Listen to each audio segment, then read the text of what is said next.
thinking about where we are when it comes to power, and particularly the role of transmission in this, you can argue that this is the sort of picture that we have of generation, some kind of substation, distribution, and ultimate use.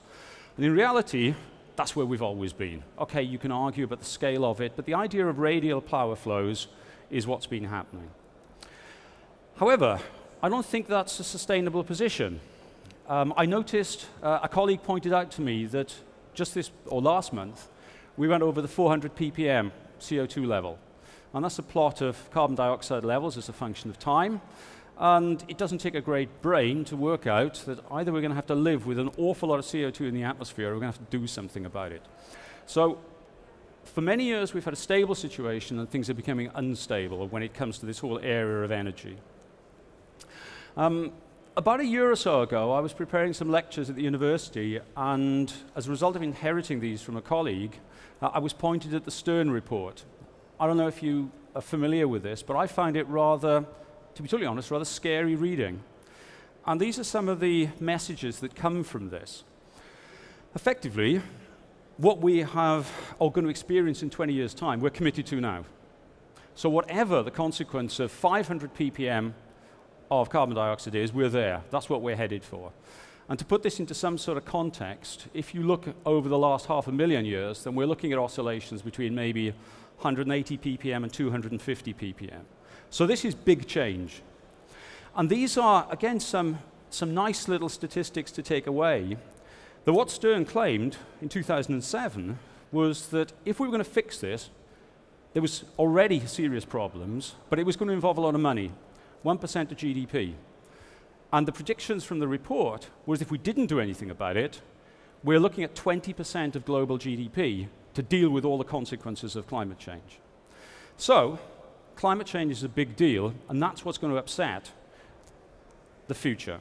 And so here's just a quick list of all of the kind of things that affect this kind of situation of how we have all of the energy we're using all the time around us.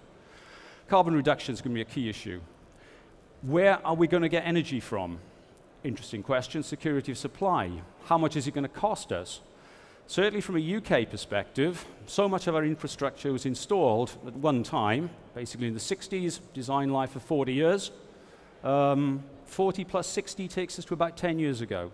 And there are lots of pretty scary statistics you can come up with. One of my colleagues' favorite one, for example, is that in the UK system, there are about 750 transformers on the network. Design life, 40, 50 years. They're being replaced at 3 per annum. Do the sums. So there's all of this kind of stuff. So what are we going to do in the future? How are we going to deal with it? And everything is constantly changing. Politically, energy-wise, climate, big problems. And also, from an energy perspective, it's not just about electricity. It's about all of our energy requirements. And so perhaps we're going to have to go from moving from something like this. I'm sure we all have these sort of vehicles. I'm an academic, so of course I don't. To something that looks like that. And one of the talks that we go out and give says, please don't buy an electric car. That's not because I think electric cars are bad, but it's what the consequences of having a very large change from transport structure, which is based upon petroleum products, to something which is based upon electricity, and the knock-on that has in terms of our generation requirements, transmission, and distribution. And so these are some of the sort of figures. I got these numbers from Mott MacDonald, so you can argue the details, but they're really just intended to make a point. Again, I'm looking at this from a UK perspective, but I guess the same messages work everywhere. If you take 32 million cars on the road in the UK, and you say, let's take a third of them off, what happens? Well, you end up having 10 million electric cars. And if that's going to happen, they're not going to be electric cars as we know them today, in terms of their speed, performance, operating range, and everything else. And so what Simon Harrison came up with were these numbers. And what it says is that from a UK perspective, we have to double our generating capacity to deal with this problem. So we can clean up our transport system if we're prepared to move from a system which has maybe 70 gigawatts to maybe 140 gigawatts. It's an interesting challenge, that one. And then, of course, you can then take it down to a local level and say, well, what happens locally? Well, the answer is you blow up your feeder in the substation because you're putting an extra 40 kilowatts on a street demand. So there are very significant issues here, and they're not predominantly, or not entirely, about generating power. They're also about getting power to where it's needed. So the message that I'm trying to get across from the first section of this talk is that whatever you think the future is going to look like, and I don't know, it isn't going to be business as usual. It's going to be some very significant changes. So my second topic was what I call European solutions. This whole area has attracted a lot of interest in the UK recently because of this guy who was a senior member of Ofgem, or the regulating authority for the power market in the UK. And the reason why it attracted a lot of attention was that about 10% of the UK's generation stock, it says current there, is previous generation stock because it was switched off in April, went. The reason for that is that it was based upon relatively inefficient and relatively polluting coal and oil-fired stations. So suddenly, from having about 14% excess capacity over peak demand, the UK is going to be looking at about 4%, which is getting really, really marginal. And the prediction is between 2015 and 2018, we're going to start looking at brownouts. So what's the future? Well, we're losing our existing stock, and this is National Grid's model for the UK. And the critical one to look at here is this, which is wind power. Going from 2010 to this, which is wind power in 2020. There's going to be a massive investment in renewables within the UK. Or perhaps I should say, close to the UK. Because it's not going to be onshore, it's going to be offshore. You can go through a lot of the calculations related to this, if you like. And again, there are issues that emerge from it, but this is what we're committed to. And I was giving a talk last summer, and a member of the audience said, why aren't you talking about nuclear? Because this is actually where we are. This is what we're doing, as opposed to talking about it. And if you look at a map of the UK, there are going to be 3 rounds. The yellow ones, I'm sure you can all see. Well, maybe you've got better eyesight than me, but there's one there, and there's a few little bits and bobs around here.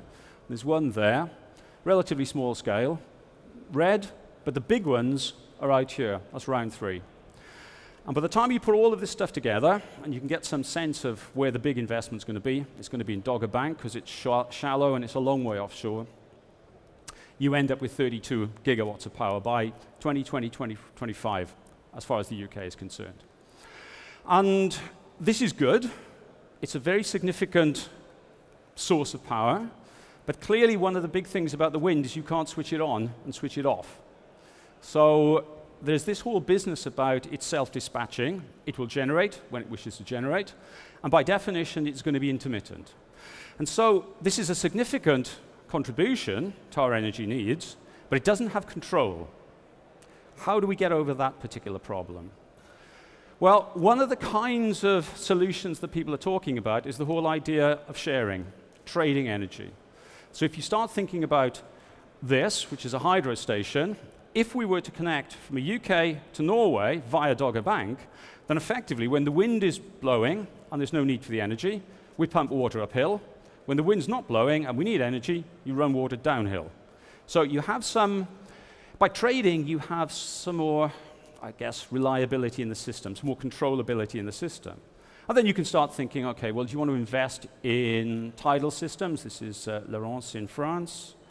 You could perhaps think about Southern Europe, photovoltaics, or if you want to go for solar thermal, again, somewhere where there's a lot of sun. You have a mix of different renewables, which suddenly gives you some way in which we, across Europe, could end up with a mechanism of non-polluting, but also at the same time meeting our energy needs. But that means that we've got to start thinking about this kind of situation. I'm focusing on the North Sea here. Why? Well, from a UK perspective, it's very much tied into our existing plans. But we're going to now talking about shifting gigawatts, tens of gigawatts of power over hundreds of kilometers. And that is a major transmission challenge. If you want to go further forward than that, then you can actually start thinking about, well, why don't we connect up the Sahara to Northern Europe? Can you do it? Well, in principle, I guess you can. You can certainly, all the generating technologies exist, but now we really are talking about very large power flows. And so I would see this predominantly as a transmission problem. There are lots of other things, of course, but it's a big transmission problem. So these are the kind of advantages. We have non-correlated sources of renewable energy across Europe, lots of different sources we can use at different times. We can use a limited amount of peaking capability to start controlling demand, and it's all about sharing. It's all about trading.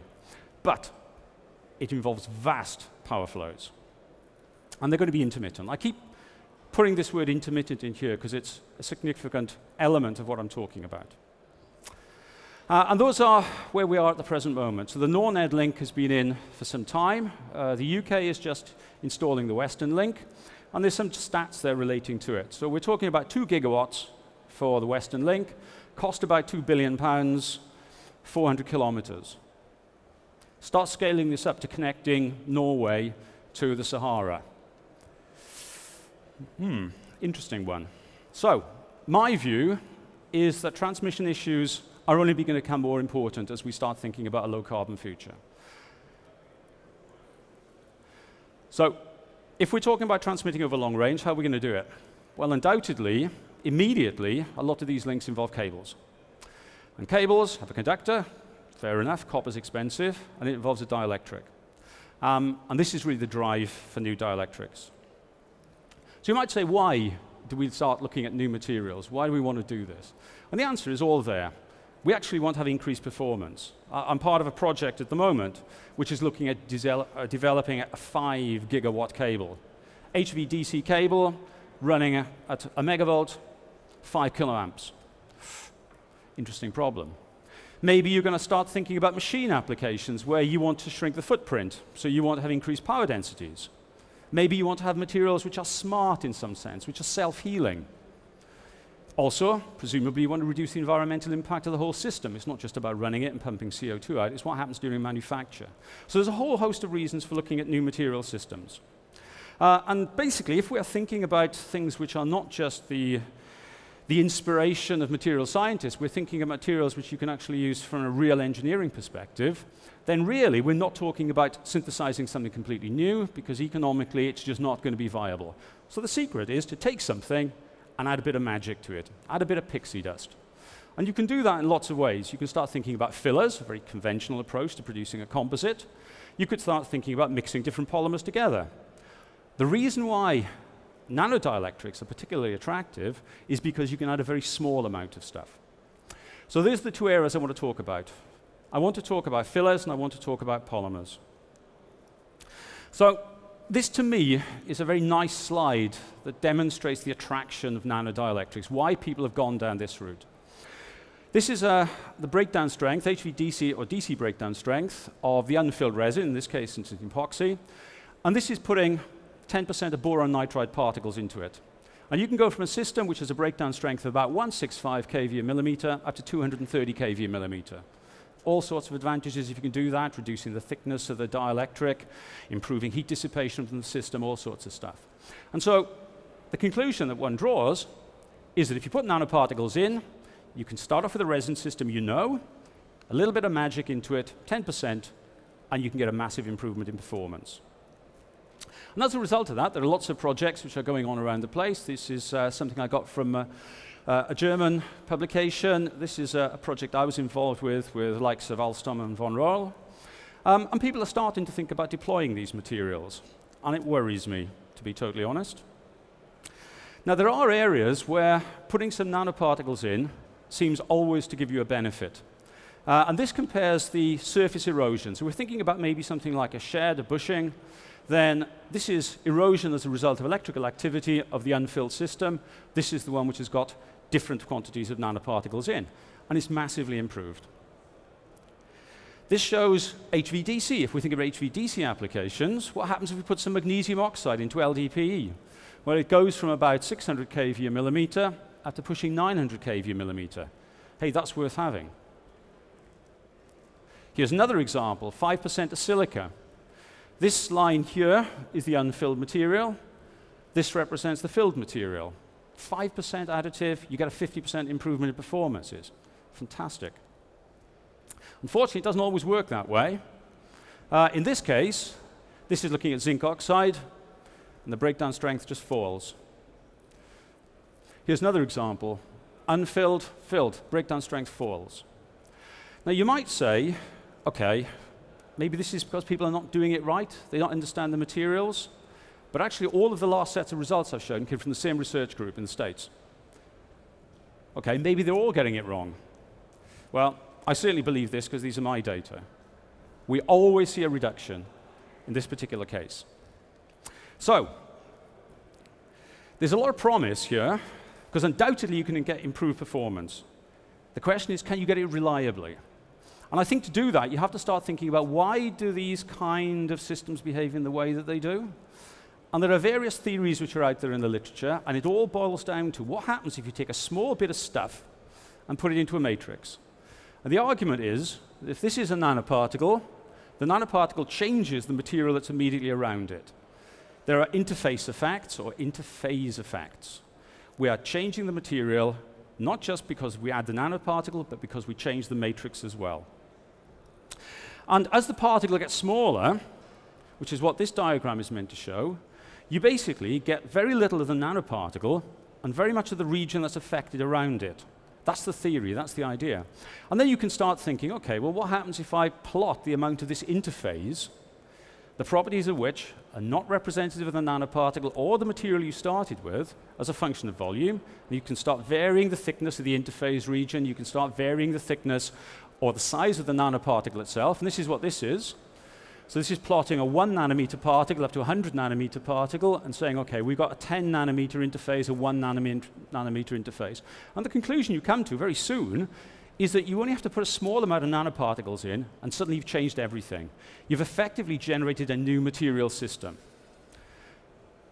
That's the theory. The problem is it right? And actually there's not a lot of hard data to back this up. Speculation, loads, hard data, not so. And if you then go back to some of the data that I was showing, which related to this idea of very different forms of behavior when you seem to do the same sort of thing, you can start to understand why. So you're a manufacturer. You go out and buy some nanosilica, and you put it into an epoxy resin and make a bushing with it. And then the manufacturer, the supplier of the nanosilica, changes it. Have they changed it in an important way or in some immaterial way? I don't know, because I don't know what the key factors are. Well, I know that probably what's going on at the surface is important. That's where all the theories suggest anyway. And then we have to ask the question, well, okay, how does that then change the nature of the matrix? Does it change it?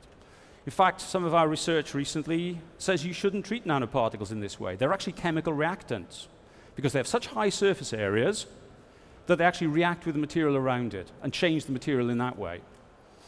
Then you can think, okay, well, what's the size of the nanoparticles? How important is that? What happens if there's some small ones and some big ones, as opposed to them all being the same? What's their shape determine? What about the impurity content within them? There's a whole host of issues here, and I can write down a list like that, and I haven't got a clue what's important and what's not important. So, there's some nice stuff going on, and as I've said there, NanoDielectrics are certainly a very sexy subject at the moment. There's a lot of people interested in playing with them. I think there's a lot of industry investing a great deal of money in this area.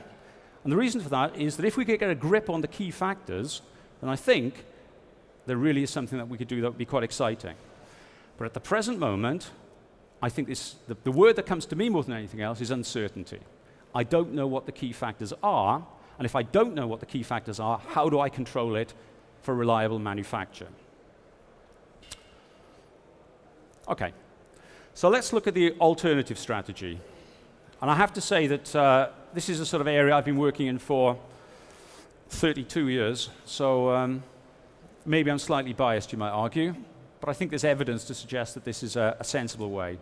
And this is about designing materials using self-assembly. So let's start off with cables. Current state of the art, as far as many applications are concerned, is using cross-linked polyethylene. And the reason why people use cross-linked polyethylene is it's relatively easy to manufacture. It certainly has very good breakdown strength. Operation temperature probably up to, well, certainly continuous 90, something over that for short periods. And the whole business about the operating temperature is really governed by thermomechanical stability. If you melt the thing and it becomes very soft, the conductor potentially can do nasty things to the dielectric, which you don't really want. At this point, I need to give you a little tutorial in polyethylene, just in case this is an area you're not familiar with. So polyethylene, nice simple molecule, long string molecule, and it looks something like that. Molecular model. It crystallizes readily, and it crystallizes into flat sheet-like crystals, which are typically about 10 nanometers thick and maybe a few microns in lateral extent. And in general, these things form larger objects, which are called spherulites. So there's the center of the object, and this is meant to show this kind of side-on image of these crystals growing out in all sort of radial dimensions. And if you look at them in an optical microscope, you can get nice, pretty pictures like that. So those are the critical elements, okay? There's molecules, there's crystals, and there's polycrystalline aggregate spherulites. If you look inside a current generation UHV XLP insulated cable, you see very little structure. And that is a consequence of the way it's made, but you could also argue that it's deliberate. It has very little in terms of large-scale structural organization because of this. This is some old data that goes back to 1980, and it shows the effect of changing the size of the spherulites on the breakdown strength of polyethylene. And what you see is that as the spherulites get bigger, as this scale of ordering increases, then the breakdown strength drops. And then it flattens out. And the reason for that is that these data were acquired from thin film samples, and once the spherulite size got to 80 microns, there was just puncture between the spherulites, and that was the end of the story. So what it says to me is that if you want to have the best electrical performance and breakdown strength, get rid of the microstructure. Or rather, get rid of the boundaries between one element of the microstructure and the next. So, at this point, I was going to show a little video clip, but unfortunately, the particular version of PowerPoint I've got here decided it wasn't going to allow me to do that. So I'm going to do a thought experiment with you instead. And this is equivalent to the things that some of us used to do, which is growing copper sulfate solutions from hot water. So you start off with a mixture of two components. In this case, it's going to be polymer A and polymer B. At high temperatures, they mix, and then you reduce it to a temperature where one of them, polymer A, crystallizes. And what will happen is that these things will start at small points, and they'll grow out, and then they'll stop when they run out of A. So if we change the amount of A and the amount of B, these things will get bigger and smaller. That's the idea. In reality, it doesn't happen quite like that. What happens is you get something that looks like this. Here is my B phase, the black is still my A phase, and the white is my B phase. So what this looks like as it's forming are crystals of B surrounded by liquid, so crystals of A, the black A, surrounded by liquid B. The scale is nanoscopic, so that's a nanocomposite. It's a nanocomposite based upon two polymers, and it self-assembles. That's the theory. Can you actually do it in practice? Well, the answer is yes, you can. These are transmission electron micrographs. And what you can see here are basically lines and blocks and things. That's all the A phase. That's all the stuff that crystallized. In between it is what is basically a liquid phase. OK, it's been solidified to examine it in the microscope, but originally it was liquid phase. And it was a liquid phase when all of these had formed and were forming. And that has important implications. So in this case, the crystals that you can see is just 3% of the material. If we go up to 7%, everything you can see in that, and it's very difficult to see it from where you are, I appreciate, even from where I'm standing, every structural feature I can see there is the 7% of the crystallizable A component. And if we go to 20%, well, so phase separation is occurring on a very local scale. And we've designed that into the system by controlling the molecules that we put there. It's self-assembling. The interesting one is what happens if you fix the composition now, and we're going to fix it at 20% of one polymer, polymer A. In this case, it's high-density polyethylene, so it's nothing fancy. And then what we'll do is we'll crystallize it really rapidly by plunging it into cold water. And you get these kind of structures, and frankly, it doesn't make any difference if it's 0% LP, 10%, 20%, or whatever. The same thing always forms. The microstructure is independent of composition. Then we have an intermediate temperature range. 115 degrees C, this was crystallized for 1 hour. Remember that, it's important. And we have this nice space-filling texture. And if we go up to higher temperatures, we end up getting kind of quite dense objects, distinct boundary regions between them. And this is all the kind of work that people did when they were studying polymer crystallization, when I was doing it, well, in the early 80s. And the question is, well, does it have any implications as far as properties are concerned? And the answer is yes, it does. It has massive implications. Going out to our 20% materials, this one was crystallized very, very rapidly. No microstructure formed. And what we see is the breakdown strength is independent of the molecules we put in there. The reason is because the microstructure is the same. If we crystallize at 115, we get a 20% improvement in breakdown strength. But we get more than that. We also get mechanical property enhancement. And in particular, we get this big shift in the top temperature that we could operate. So if we were able to manufacture a cable from this, instead of having a limited temperature range of about 90, we could go to perhaps 120. So the key message that comes from this is that if you produce this kind of space-filling continuous texture, which has two components, one component is like a skeleton it forms first, and then the other one is a liquid phase that sits in between it, you get really good properties, both mechanical and electrical. And in fact, it's very difficult to get polyethylene to do anything than form the kind of microstructures you want. If you crystallize it very slowly at about 0.1 degree a minute, you get that. It's space-filling. If you crystallize at 10 degrees C a minute, you get that. It's space-filling. Now suddenly, we've gone from holding at a very precisely defined temperature for a very long time to cooling it continuously over a very wide temperature interval. This is a viable industrial manufacturing process. Can you make a cable in this way? Yes, you can. Here's a cable. This was a model cable. It's got about a 4mm wall thickness. So it's got a conductor at the center. This is a semicon, standard screen, about 4mm of dielectric. And this is where it all gets a little unfortunate, because if you make that cable with low-density polyethylene, and the only thing we could do was measure its HVDC breakdown strength, you get a breakdown strength of about 250 kV a millimeter. Sorry, 250 kV across that, using the protocol we used. We couldn't break any of our samples using our designed self-assembled microstructures down. We basically set fire to part of the lab before we could get anywhere near getting breakdown.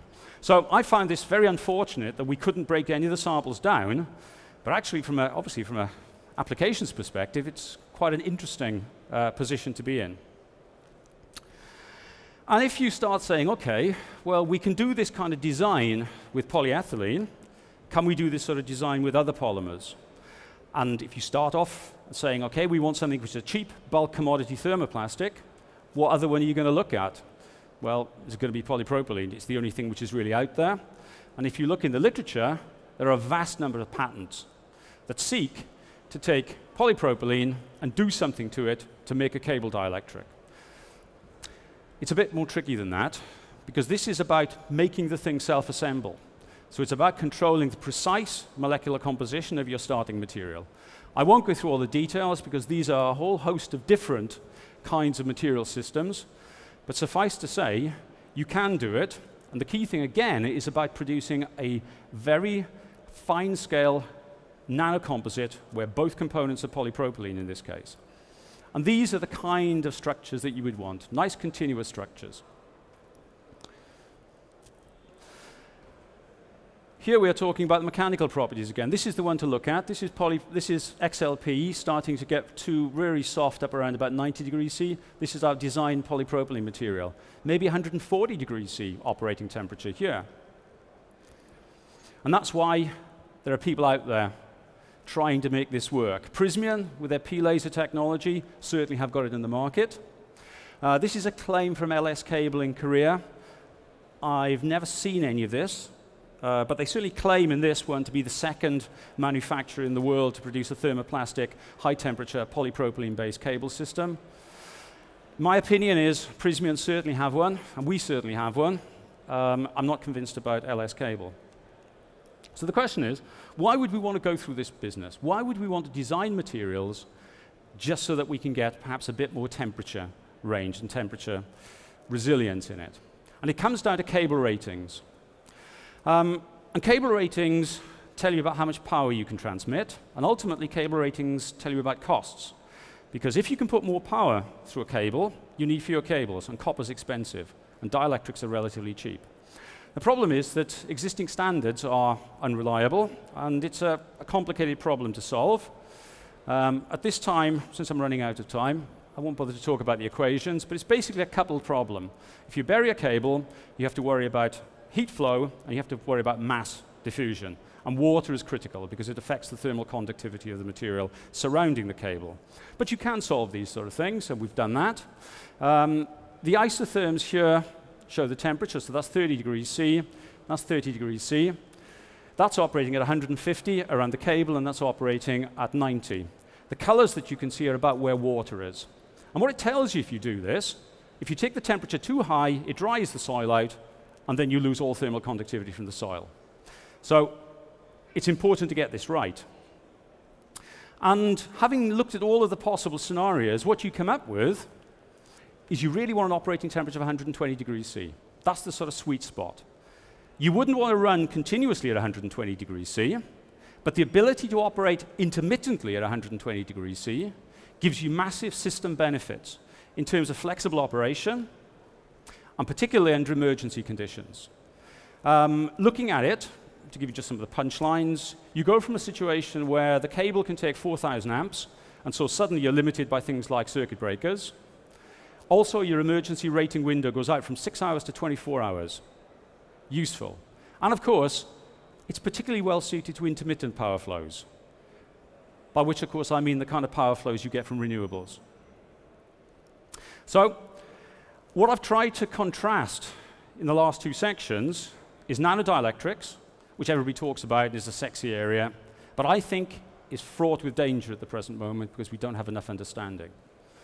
Compared with a situation of precisely designed, self-assembling thermoplastic systems, which themselves are actually nanocomposites. They're nanostructured materials. They rely on that for the properties, where we understand what's going on, and we can manufacture them, and we can do it reliably. So that brings me to my conclusions. What I've really tried to say is that it's all change as we look ahead. Renewables are going to be a very big thing, and I think that the solution that we have, if we're really going to move to renewables, is that we're going to have to trade. And power flows from different sources, possibly on a pan-European scale, is going to become increasingly important. And you can do this with existing materials, yeah, of course. But there are better ways forward. Nanocomposites, as I've already said, very sexy, a lot of attention being paid to them. I'm just not convinced, to be totally honest, at the moment that they're reliable enough to be used and deployed, particularly if you're saying we want to use them for the next 40 or 50 years. And particularly if you're going to say, let's put them at the bottom of the sea and use them for the next 40 or 50 years. Whereas this whole concept of using self-assembly of thermoplastics has a whole host of advantages. And there's considerable evidence, I think, that manufacturers of cables are really looking at this. Why? Well, actually, they're pretty good to manufacture. You get reduced emissions during manufacture, reduced energy consumption during manufacture. The fact you don't have to cross-link means it becomes a continuous process. It's not a batch process. And there's generally lots of advantages, operationally as well. So that is a very quick run-through my view of transmission and the challenges that we face and the kind of solutions that I think we should be going for. Thank you for your attention.